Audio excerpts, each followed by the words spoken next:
Алтын казык орто мектеби 2-класс адеп сабагы. Мугалими Алимова Жанара. Саламатсыңарбы окуучуларым? Саламым айтып ыр менен. Сонамын силерге гүл менен. Кутмандуу күнүңөр менен балдарым.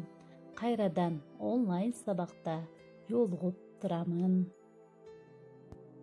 Балдарым, азыркы мезгилде талаа кызгалдактары гүлдөп жайнаган учуру. Силер учурда үйдө болгондуктан талаа кызгалдактарын сүрөттөн көрүп, маанайыңарды көтөрүп алгыла. Анда сүрөттү көрөбүз.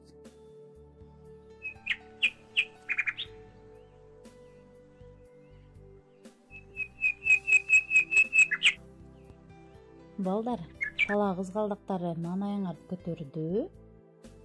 Анда азаматсыңар, маанайыңар көтөрүлгөн болсо, биз сабагыбызды баштайбыз. Алгач биз балдар алтын эрежени эске салып алайлы. Биринчи, сабакка көңүл буруу. Экинчи, телефонду туура пайдалануу. Үчүнчү, ата-эненин сөзүн угуу.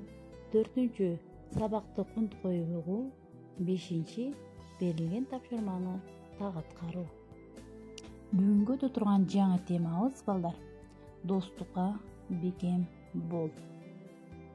Сабагыбыздын максатында силер достор арасындагы мамиленин бекем болуусу жөнүндө китептеги маалыматтар аркылуу биле аласыңар. Таштагы жазуу аттуу жомоктон маанисин түшүнөсүңөр. Жомок аркылуу достукка бекем болууга, ошондой эле өз ойлоруңарды эркин, так, кыска айтып берүүгө көнүгөсүңөр. Макал каптар аркылуу досторуңар менен биргеликте ынтымакта болууга тарбияланасыңар. Алгач мен сабагымды суроо менен баштайм.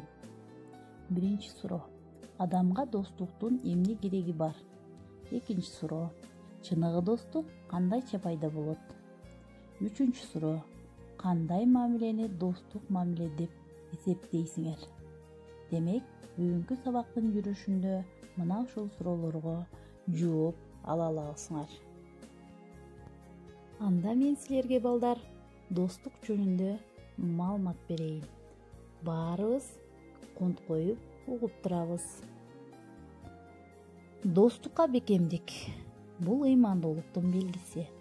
Мына ошол үчүн досу көптү жуалбайт, акылы көптү да албайт дешип, акылман карыяларыбыз, апаларыбыз достукту даңазалап, достукка, жолдоштукка бекем болууга үндөп келишкен. Адам албетте доссуз болбойт. Ким менен дос болсоң дагы ага ак ниет, керек учурда жардамыңды аябай, досчулукка бекем болгонуң жакшы. Досуңдун достору сенин досторуң. Алар менен жакшы мамиледе болгонуң дурус. Ата-бабаларыбыздан калган бир канча достук жөнүндө макал лакаптардан мен силерге бир канчасын айтып өтөйүн. Жакшы менен дос болсоң, жакшы жолго түшөсүң. Достукту күтө албаган доско зар. Дос күйдүрүп айтат, душман сүйдүрүп айтат. Достуктун кадыры кыйынчылыкта билинет. Колтукташкан дос эмес, колун берген дос. Досу көптү жуалбайт, акылы көптү дуалбайт. Демек балдар, силер уккан макал каптарды кыргыз эли көптөгөн жаштарга колдонуп, тарбиялап, бап эстеп, ынтымакка, достукка, бекемдикке чакырышкан. Ошондуктан балдарым, жашоодо баарыңар чыныгы дос күтүп, достукка бекем болгула. Эми кезек балдар жомокко келди. Анда баарыбыз жомокту кунт коюп угабыз. Таштагы жазуу.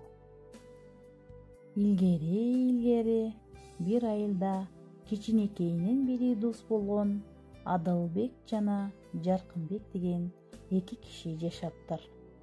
Алар кайда барбасын чогуу барып, чечилбеген маселелерди да чогуу чечишчү экен. Бир күнү алар чөлгө саякатка чыгууну чечип, сапарга даярданышат. Тамак аштан мол алып жолго чыгышат.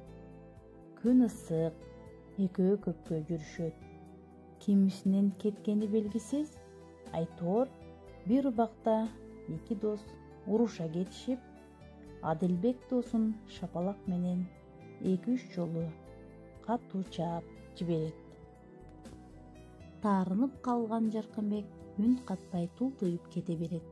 Бир убакта бадалдын түбүнө эс алып отурган маалда Жаркынбек кумга досу мени шапалак менен чапты деп жазып коет.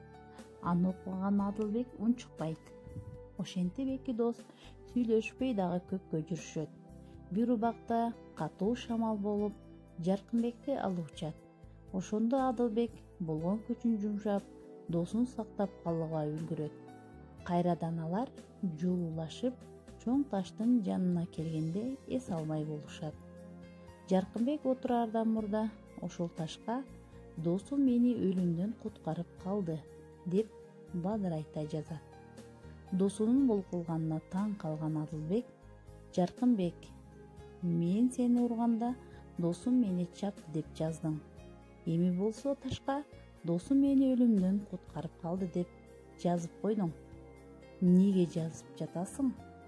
Айтчу нерсең болсо бетиме эле айтпайсыңбы? Дейт. Анда Жаркынбек: досум, мында бир чоң сыр жатат. Эгер жамандыкты кумга жазсаң, аны шамал бир заматта учуруп салат. Ал эми жакшылыкты унутпаш үчүн ташка жазуу керек, деп жооп берет. Ошентип Жаркынбек досун сөзгө жыгат. Ал эми досунун акылына баа берген Адилбек Жаркынбектен кечирим сурап, аны мурдагыдан да сыйлап, урматтап калган экен балдар. Көрдүңөрбү балдарым? Достун кайсыл бир учурда силерге жардамы тийгенин силер жомок аркылуу түшүндүңөр деп ойлойм. Эми балдар, жомок тууралуу кайтарым байланыш жасайлы. Мен силерге 2 суроо берейин жомоктон. Биринчи суроо: кумдагы жазуу менен таштагы жазуунун айырмасы эмнеде? Экинчи суроо: Адилбек эмне үчүн Жаркынбектен кечирим сурады? Азаматсыңар. Силер так туура жооп берет деген ишеничтемин. Эми балдар, үйгө тапшырма алгыла. Үйгө тапшырма таблицаны жөнөттүм. Демек, таблицанын ичине силер дос жөнүндө класстер түзүп толтурасыңар. Анда саламатта калгыла. Кийинки сабакка чейин көрүшкөнчө.